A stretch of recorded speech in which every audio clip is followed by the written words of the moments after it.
My name is Castro Castros, assistant coach for the San Francisco Shock, and today I'm going to take you on a journey through the new Orisa kit. She's been reworked, and I would like to go over on why she is a strong engagement tank now, why she has good damage and good CC, but she also has drawbacks. This is just general tips on how to play this new Orisa.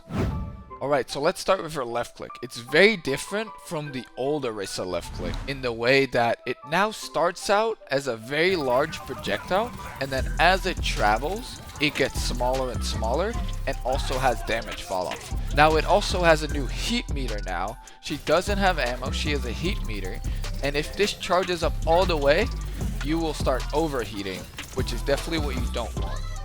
Now this heat meter is quite manageable. Her Fortify makes the heat meter go up by 50% less per shot, so you definitely want to use that while you're starting to get that heat up. But if you just hide or stop shooting for a few seconds, it goes down very fast, and generally there's less downtime than when she was having like ammo and a reload ability.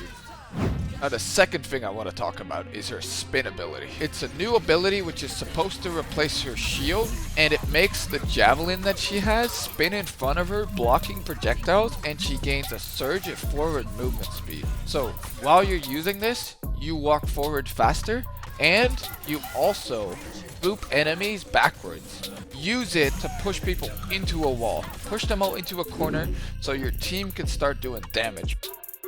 If you can combo Lucio speed with an Orisa javelin spin, you can push people back and boop them off the map. So get your best duo buddy. It's a hilarious combo, it's very good, but also just this ability on its own is very strong, almost like a pseudo diva matrix in the way that you can grab space with your team by blocking these projectiles and use that space to keep doing damage, to keep getting close, keep using that left click.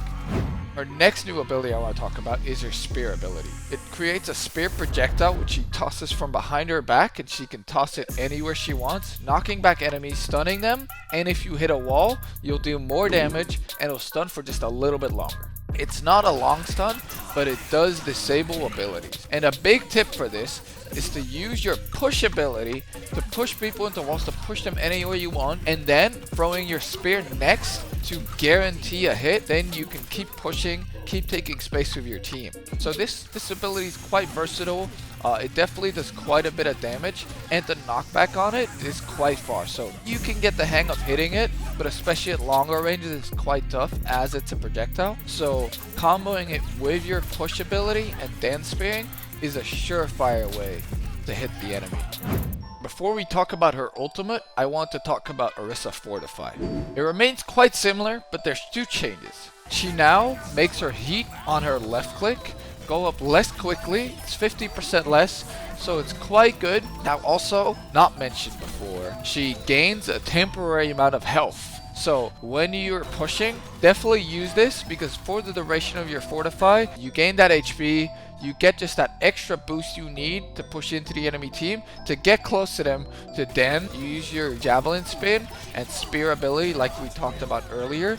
Or you can use this to hold a position strong when the enemy team is pushing into you, and make them focus you and keep being in left click range. Now all of Orisa's abilities, and this is more of a general tip, are very one-dimensional, and this is not necessarily a bad thing. She's very good at this niche of taking space, staying there, but she's not very good at backing out, meaning she's a very committal character, and you really have to be sure about where you're going, what space is strong for you, and where you can survive, and maybe even where your supports can see you. I know we all like blaming supports about not healing, but Orisa is really a character that's gonna need a lot of support, that's gonna need a strong supporting cast behind her. She doesn't have a shield anymore, so make sure to use her Fortify in a way where you're grabbing that space with it, but you're not grabbing too many pieces of the pie, and you can still push forward with your javelin spin and your spear toss ability, where you can then do all the damage. Now her ultimate takes a little bit to get used to. She pulls in enemies from around her, and they are then slowed after the initial pull, and she starts charging up with her spear, a big hit. Now of course, the enemy team after the initial pull can walk out of this, but If she charges up for a while, it does an incredible amount of damage. The longer you charge up, the more damage it deals. Now, you receive the Fortify ability while you're casting this, but you're pulling people in, but you're stuck in a stationary mode, and people can always just shoot you. So you end up dying quite quickly, and you have to get used to this while you cast the ultimate. So my tip is, don't be too greedy with this.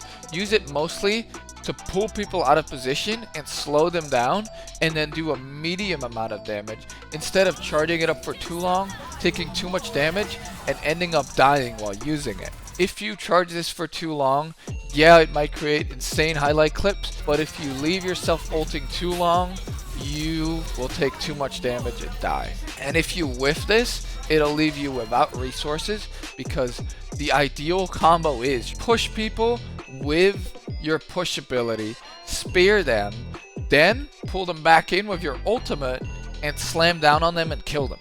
So make sure you're not too greedy with this. Using this for the pull part of it is more important than using this for the damage part of it. Like in the last 2 videos I've done, comment what you would like to see next from coaching content, educational content coming out from the Shock. I would love to hear your suggestions. Also, if you like this kind of content, make sure to give this a like.